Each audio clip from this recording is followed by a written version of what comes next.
Do you enjoy drinking Cooper's Pilsner and thought you wouldn't mind making yourself with their homebrew kit? Then come along with me and I'll show you how easy it is, saving you some money. Let's go.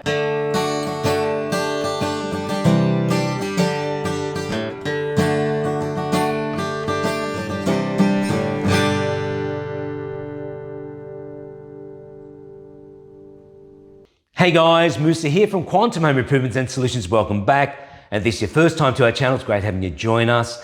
And so today I'm going to show you how to brew Cooper's 86-day Pilsner using their homebrew kit. And so this Pilsner is attributed to Thomas Cooper, who migrated with his wife Anne and 3 children back in 1852, leaving the shores of England on the 29th of May on an 86-day voyage across the ocean, landing in Adelaide on the 24th of August, which is where he started Cooper's Brewery only 10 years later with his sons, and eventually becoming an international company and a great Australian success story and an inspiration to many. So this Pilsner has a subtle malty sweetness with a crisp bitter finish and a rich frothy head. But the great news is you won't need to wait 86 days to drink it. Okay, so now we'll get into it and I'll show you how to make it. As I said before, this 86-day Pilsner is very easy to make, and the first thing you need to do is put in boiling water to soften the syrup. But before that, we're going to take the lid off. And so here you've got the yeast, and we'll put this yeast on the side for later. And so also on the side here, we have a little label that says peel here. So what you do is just gently peel the instructions off, and we'll keep that as a reference as well for later. Okay, so now we'll put it in boiling water.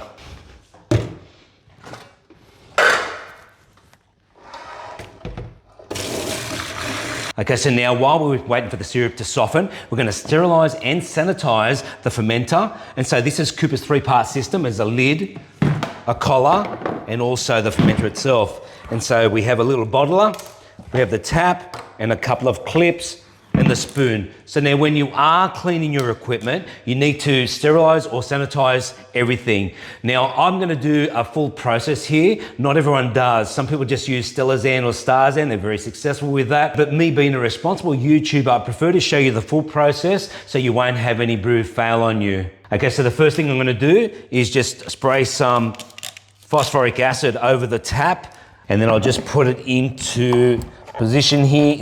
Okay, so now I'm going to sterilize the fermenter, and I'm going to be using chlorinated trisodium phosphate, which I got from Country Brewer. Now with this, you only need 1 teaspoon per litre, and I'm going to be putting 2 litres in here, so I'll put 2 teaspoons.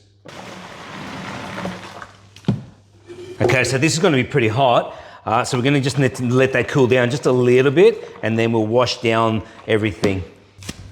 Okay, so just grab a cloth. I've given it a bit of time to cool down. Just watch out, it will still probably be a little hot. And I'm going to wash it all down. I'm going to wash everything down comprehensively, including the parameter, the outside, and just get a bit of any bacteria that might be floating around. Okay, also wash down the collar, which is also known as the Corson collar. Wash down the lid. Okay, that was quick and easy. All we're going to do now is just wash it out in cold water. I'll just quickly let it run through the tap a little bit. Clean that out. Then I'll take the tap off and wash the tap through as well.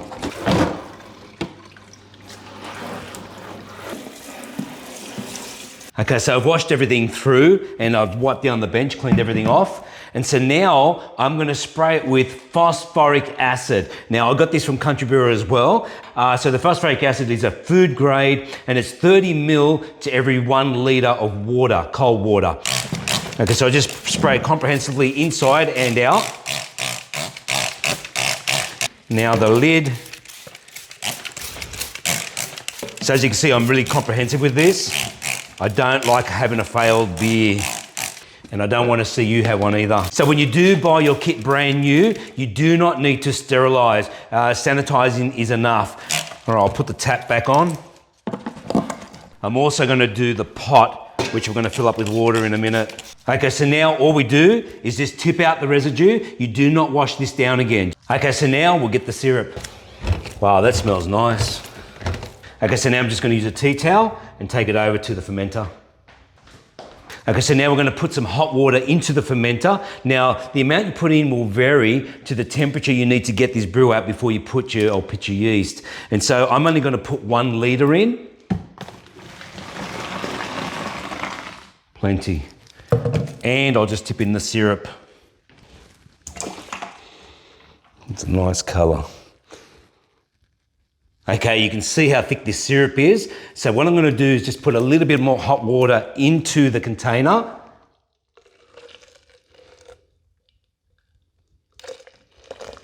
And I'm just going to swirl that around.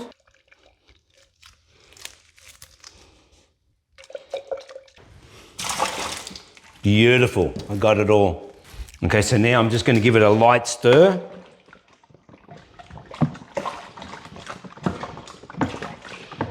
There we go.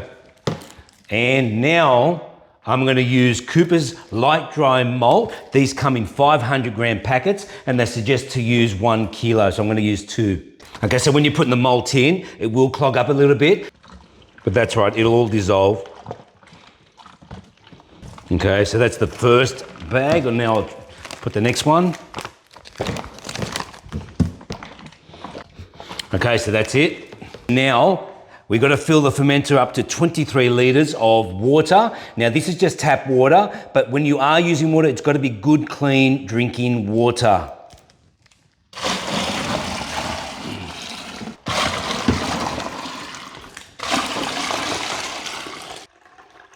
Okay, and there we go, 23 litres. Okay, so now I'll just put the collar on. Okay, so once again, just give it a very slight stir. You don't overstir it. When you're making brew from grain, from scratch, you boil out the oxygen in the water. But in this case here, we've used the tap water that already has oxygen, so you don't need to stir it up. And the more you stir it up, the more chances that you'll get bacteria that's around the room into the fermenter. So it's best to just pitch the yeast as soon as you can and close it off. But before we do that, we're actually going to get a hydrometer reading to see what the specific gravity is. Okay, there we go. I'll just put in the hydrometer, and according to Cooper's directions, this should come in at 1038 specific gravity.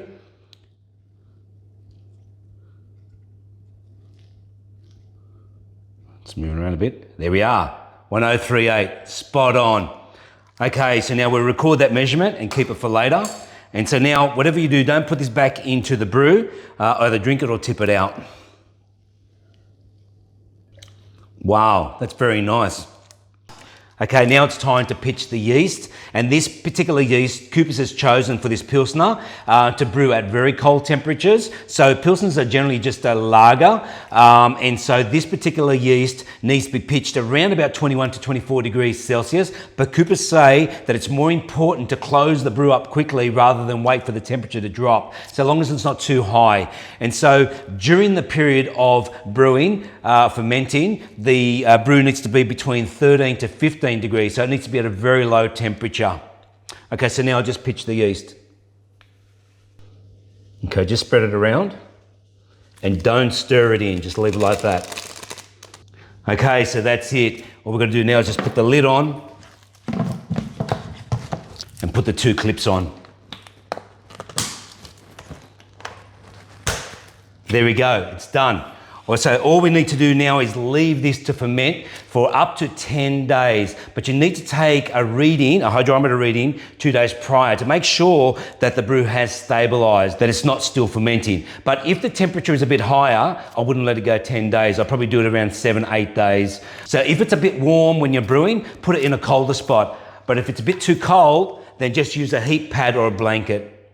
It's over 8 days, and I've decided to bottle the Pilsner early, mainly because it's been a little warmer than I expected. So as I said before, Cooper's recommend to ferment between 13 to 15 degrees for 10 days. So I've taken a couple of hydrometer readings and it has stabilized, but I will take one more before I do bottle it.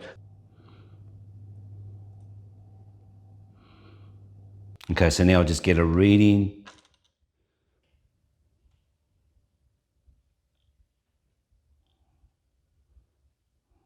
Beautiful. It's stabilized at 1012. So now going by Cooper's chart, The original specific gravity was 103.8, which comes in roughly at about 5% potential alcohol level. So what you do is you minus that off the final original gravity, which just came in at 1012, which is about 1.5% alcohol level. So that comes in at 3.5%, but in the secondary fermentation period, which happens in the bottle, that'll increase by 0.5%. So potentially this is going to be a 4% ABV. Okay, so now I'm going to give it a taste.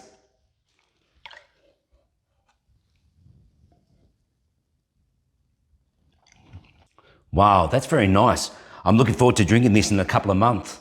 Okay, so just before we bottle, we're going to sterilize and sanitize the bottles like we did for the fermenter, which is pretty easy. What I'm going to do is put 1 liter of hot water into this bottle washer. And this thing is just brilliant. I got this from Country Brewer. It's actually imported from Italy, and it's a game changer, let me tell you. So what we do is put, again, 1 teaspoon to every liter. I'll just give that a stir. So now this is going to be really hot and it will melt the plastic bottles. So whatever you do, let that cool down. Okay, so while that's cooling down, I'll just explain a couple of things. And so here I have a bottle tree, which I got from Country Brewer, and it's made by Morgan's. So once we rinse the bottles, we're going to put them on this, and it can hold up to 81 bottles. And it comes in 8 different sections, and each one holds 10 bottles, and the last one just sits on top. So Morgan's also make other products, and just under this fermenter here, where I've got another brew, I've got a heat pad. So it was a little bit too cold for that brew, and in there I've got Australian Pale Ale. So that heat pad got the temperature up for me while I kept the temperature down for this brew. And this is also ready to be bottled later on. So if you haven't seen my video on Australian Pale Ale, which is my go-to beer, it's quite worthwhile watching because a fellow by the name of Raj asked if you can brew beer at 35 degrees Celsius. So I actually did a video on Australian Pale Ale brewing at 35 degrees, but he wanted to get the percentage alcohol up to 8%. And I managed it to get to 7.7, which is pretty good. Now on the video, I say 7.2, but I didn't include the secondary fermentation period, which goes up by 0.5. So if you are interested in that video, I will put a link in the description below. Now with this bottle washer, the only problem is that the bottles can slip through. So I actually had to put a washer on top here, and this washer is just perfect size. It's a 12 mil inner diameter, and it just sits over this section. And so when I put the bottles on, it doesn't slip off the edge.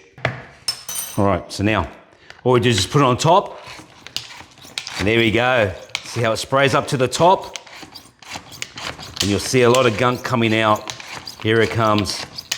Look at it coming out. Wow.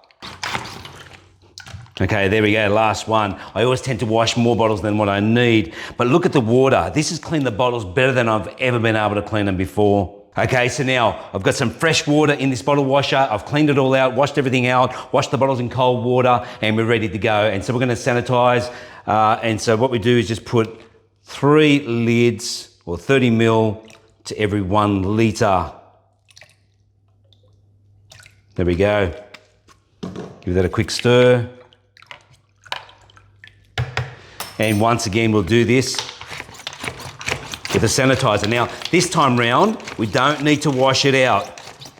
We just let them sit on the bottle tree and just drain. And that's the brilliant thing about this bottle tree. It's got this lip here and it catches all the fluid.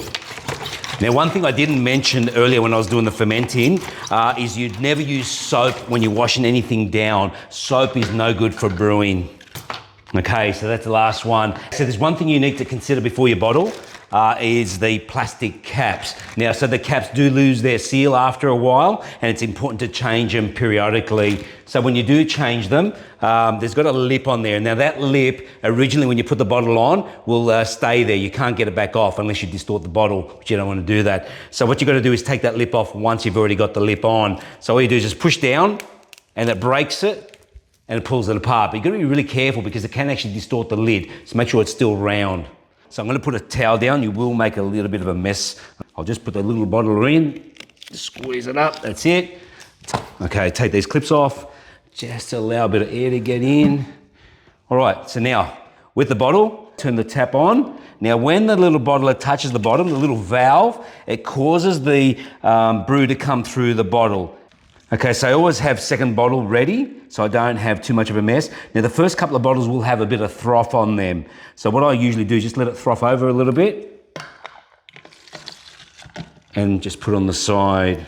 It is recommended by Coopers to put the carbonated drops in as quick as you can, so I'm gonna put them in now. Okay, so you put in 2 carbonated drops per 750 ml bottle. And if it's a 375 bottle, you only put 1 carbonated drop. So now the carbonation drops do exactly what they say. They carbonate the beer, but it's really important that you seal it off pretty tight, close that cap as hard as you can so the gases won't escape. If the gases do escape, the beer will be worthless. Okay, so this is the last one. Close it off and I'll do another batch. Okay, finish the next batch, do another one.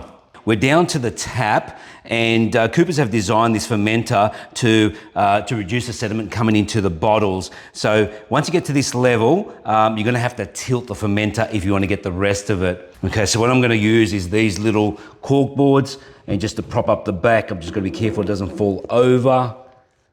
Okay, there we go. You can see the sediment just on the bottom there. I'm just gonna take out the last bit. So the last couple of bottles will be my tester bottles. Okay. All right, so now I'll just carbonate these bottles. The Coopers 86-day Pilsner is now complete and ready to drink in a couple of weeks, but I tend to wait about 2.5 to 3 months. I think it tastes better then. In actual fact, all Coopers beers are GMO free, which is genetically modified organism free, and they have a best after date.